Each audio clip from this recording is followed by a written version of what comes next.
ലോകത്തെ ഏതൊരു വ്യക്തിക്കും ഫിനാൻഷ്യൽ ഫ്രീഡം അച്ചീവ് ചെയ്യാനായിട്ട് ഫിനാൻഷ്യൽ എഡ്യൂക്കേഷൻ വേണം. ഫിനാൻഷ്യൽ എഡ്യൂക്കേഷൻ നേടാനായിട്ടുള്ള ഏറ്റവും മികച്ച വഴി എന്ന് പറയുന്നത് പുസ്തകങ്ങൾ വായിക്കുന്നതായിരിക്കും. ഒരുപക്ഷെ ഈ കാരണം കൊണ്ട് തന്നെയായിരിക്കും ലോകമെമ്പാടും ഈ വിഷയത്തിൽ കുറേ ബുക്സ് എഴുതുന്നത്.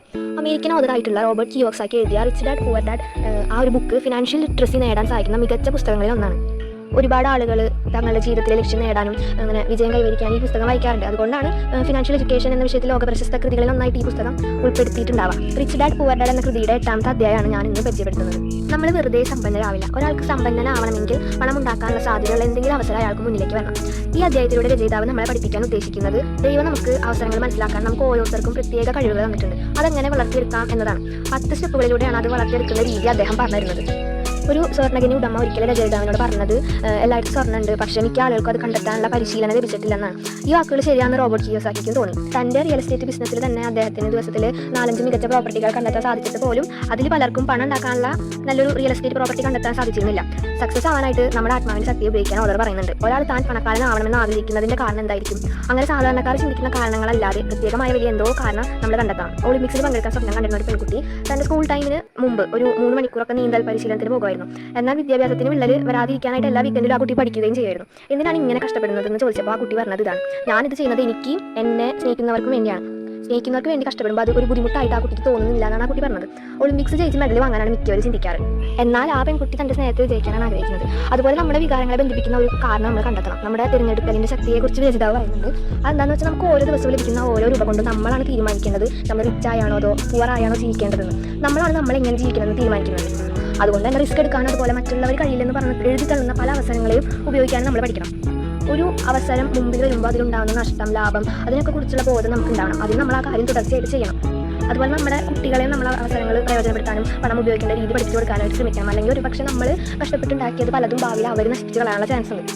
അതുപോലെ തന്നെ ഓരോ അവസരത്തിലും നമ്മൾ നിക്ഷേപം നടത്തണമെങ്കിൽ ആദ്യം നമ്മൾ ആ നിക്ഷേപത്തെക്കുറിച്ച് പഠിക്കണം. നമ്മുടെ സുഹൃത്തുക്കളെ അതുപോലെ തന്നെ നമ്മുടെ സുഹൃത്തുക്കളെ വളരെ കെയർഫുള്ളായിട്ട് വേണം നമ്മൾ ചൂസ് ചെയ്യാനായിട്ട്. നമ്മൾ സമ്പന്നനാവാനായിട്ട് ആഗ്രഹിക്കുന്നുണ്ടെങ്കിൽ തീർച്ചയായും നമ്മുടെ മൈൻഡ് സെറ്റ് അതുപോലെ തന്നെ ആവണം. ഈ കാര്യത്തിൽ നമ്മുടെ സുഹൃത്ത് വലയം വളരെയധികം സ്വാധീനിക്കുന്നുണ്ട്. അതിൻ്റെ അർത്ഥം സമ്പന്നരായിട്ടുള്ള ഫ്രണ്ട്സിനെ മാത്രം കൊണ്ടുനടക്കാവുന്നല്ല, മറിച്ച് സമ്പത്തിനെ കുറിച്ച് പറയുമ്പോൾ വളരെ പോസിറ്റീവായിട്ട് നമ്മളുടെ അടുത്ത് അപ്രോച്ച് ചെയ്യുന്ന ഫ്രണ്ട്സിനെ കൂടുതലും നമ്മുടെ കൂട്ടാക്കി കൊണ്ടുനടക്കുക. അതുപോലെ തന്നെ കൂടുതൽ സമയം അവരായിട്ട് ചിലവഴിക്കാൻ ശ്രമിക്കാം. പലരും ഒരു സമ്പന്നരായിട്ടുള്ള ആളുകൾ കാണുമ്പോൾ പലരും ചോദിക്കുന്നത് ഒരു പക്ഷേ ജോലി തരുമോ അല്ലെങ്കിൽ കുറച്ച് പണം കടമായിട്ട് തരുമെന്നാണ്. അതല്ലാണ്ട് അവരോട് എങ്ങനെയാണ് ഇങ്ങനെ സമ്പന്നനായത് അല്ലെങ്കിൽ എന്താണ് നിങ്ങൾ അതിന് വേണ്ടി ചെയ്തത് അങ്ങനെയൊന്നും ഒരാൾ അങ്ങനെ ചോദിക്കാറില്ല സാധാരണ. വളരെ പെട്ടെന്ന് നമ്മൾ കൂടുതൽ കാര്യങ്ങൾ പഠിച്ചെടുക്കാനായിട്ട് പറ്റുന്ന ഒരാളായിട്ടാണ് മാറേണ്ടത്. അങ്ങനെ മാറണമെന്ന് റോബർട്ട് കിയോസാക്കി നമ്മളോട് പറയുന്നുണ്ട് ആ ബുക്കിൽ. നമ്മൾ എന്താണോ ചെയ്യുന്നത് അതിനെക്കുറിച്ച് മാത്രം പഠിക്കാനായിട്ട് ശ്രദ്ധിക്കാം. റോബർട്ട് കിയോസാക്കി പ്രാധാന്യം കൊടുക്കുന്നത് എന്താണെന്ന് വെച്ചാൽ എന്തൊക്കെ അറിയാം എന്നതിലുപരി എത്ര പെട്ടെന്ന് നാം അത് പഠിച്ചെത്തുക എന്നതാണ് കാര്യം. നമ്മുടെ കയ്യിലിപ്പോൾ പണം കിട്ടുമ്പോൾ അതിപ്പോൾ സാലറി ആയിട്ടായാലും അല്ലെങ്കിൽ എന്തായിട്ടായാലും സാധാരണ എല്ലാവരും ചെയ്യുന്നതായിട്ടുള്ള നമുക്ക് നമ്മുടേതായിട്ടുള്ള ബില്ലുകൾ ഉണ്ടാവും. അതൊക്കെ തീർത്ത് കുറച്ച് പണം മാറ്റി വെച്ച് അങ്ങനെയൊക്കെയാണ് സാധാരണ ചെയ്യാറുള്ളത്. പക്ഷേ നമ്മൾ വളരെ സെൽഫ് ഡിസിപ്ലിൻഡ് ആയിരിക്കണം. നമുക്ക് സെൽഫ് ഡിസിപ്ലിൻ ഇല്ലെങ്കിൽ നമുക്ക് $1 മില്യൺ കിട്ടിയാൽ പോലും അതെങ്ങനെ കൈകാര്യം ചെയ്യണമെന്ന് അറിയുണ്ടാവില്ല. സെൽഫ് ഡിസിപ്ലിൻ ഇല്ലെങ്കിൽ നമ്മൾ സാധാരണ ചെയ്യുന്ന പോലെ ബില്ലുകൾ അടച്ച് ചിലവുകൾ ചുരുക്കി ജീവിതം തള്ളി നീക്കുന്നതല്ലാതെ കൂടുതൽ പണം സമ്പാദിക്കാനായിട്ട് നമുക്ക് അറിയുണ്ടാവില്ല. നമ്മുടെ പണം നമുക്ക് വേണ്ടിയാണ് ചിലവഴിക്കേണ്ടത്. വളരെ കുറഞ്ഞ ചിലവിൽ ജീവിക്കാൻ ശ്രദ്ധിക്കണം. കൂടുതൽ ചിലവ് വരുന്ന കാര്യങ്ങൾ ഇന്ന് പരമാവധി വിട്ട് നിൽക്കാൻ നമ്മൾ ശ്രദ്ധിക്കണം. ചിലവുകൾ കുറഞ്ഞാലേ കൂടുതൽ പണം സേവ് ചെയ്യാനായിട്ട് സാധിക്കുള്ളൂ. പെട്ടെന്ന് നമുക്ക് പണത്തിൻ്റെ അത്യാവശ്യം വരുമ്പോൾ നമ്മൾ എന്താ ചെയ്യാറ്? നമ്മൾ സേവ് ചെയ്ത് വെച്ചിട്ടുള്ള പണം എടുക്കും. പക്ഷേ അങ്ങനെ ചെയ്യരുതെന്നാണ് നമ്മളോട് ഓർഡർ പറയുന്നത്. കാരണം സേവ് ചെയ്ത പണം നമ്മൾ എന്തെങ്കിലും നിക്ഷേപങ്ങളിലേക്ക് കൊടുക്കുക. പകരം പണം കിട്ടാനുള്ള പുതിയ വഴികൾ കണ്ടെത്താനായിട്ട് ശ്രമിക്കാം. ഒറ്റയ്ക്ക് സമ്പന്നനാവാനായിട്ട് തുനിഞ്ഞിറങ്ങുമ്പോൾ അത് സാധിക്കുമെങ്കിലും നമ്മുടെ യാത്രയിൽ നമുക്ക് ഒരുപാട് പേരുടെ ഉപദേശങ്ങളും പ്രവർത്തനങ്ങളും ഒക്കെ ആവശ്യമാണ്. നമ്മുടെ ജോലിക്കാർ, ബ്രോക്കർമാർ, അങ്ങനെ നമുക്ക് പണം കണ്ടെത്താനായിട്ട് അവസരങ്ങൾ ഉണ്ടാക്കുന്ന ആളുകൾക്ക് കൂടുതൽ പണം കൊടുക്കണമെന്നാണ് റോബർട്ട് കിയോസാക്കി പറയുന്നത്. നമ്മളെക്കാൾ സ്മാർട്ട് ആയിട്ടുള്ള ആളുകളെ കൊണ്ട് നമുക്ക് വേണ്ടി പണിയെടുപ്പിക്കാൻ നമുക്ക് സാധിക്കണം. നമ്മളൊന്നും കൊടുക്കാതെ തന്നെ നമുക്ക് എന്തെങ്കിലും ഉപകാരമുള്ള അവസരങ്ങൾ ഉണ്ടോ എന്ന് ശ്രദ്ധിച്ചുകൊണ്ടിരിക്കാം. കുറഞ്ഞ ചിലവിൽ കൂടുതൽ ലാഭം കിട്ടുന്ന അവസരങ്ങൾ നോക്കണം.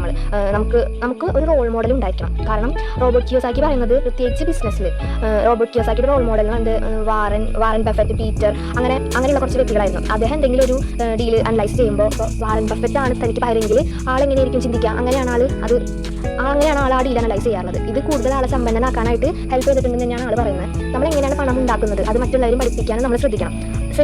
അതായത് നമുക്ക് ഒരു അറിവ് മറ്റൊരാൾക്ക് പകർന്നു കൊടുക്കുക. നമുക്കുള്ള ഒരു അറിവ് മറ്റൊരാൾക്ക് പകർന്നു കൊടുക്കുക. നമ്മുടെ കയ്യിലുള്ള പണത്തെ മറ്റുള്ളവർക്ക് ദാനം ചെയ്യാനായിട്ട് ചിന്തിക്കുക, തിരിച്ചൊന്നും പ്രതീക്ഷിക്കാതെ തന്നെ.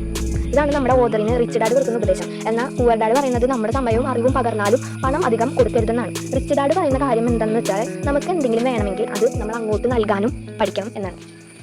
നിങ്ങളുടെ സമയത്തിന് ഞാൻ വില കൊടുക്കുന്നുണ്ട്. പിന്നെ ഈ റിവ്യൂ ഫുള്ളായിട്ട് കേൾക്കാൻ കാണിച്ച മനസ്സിന് ഒരുപാട് നന്ദി.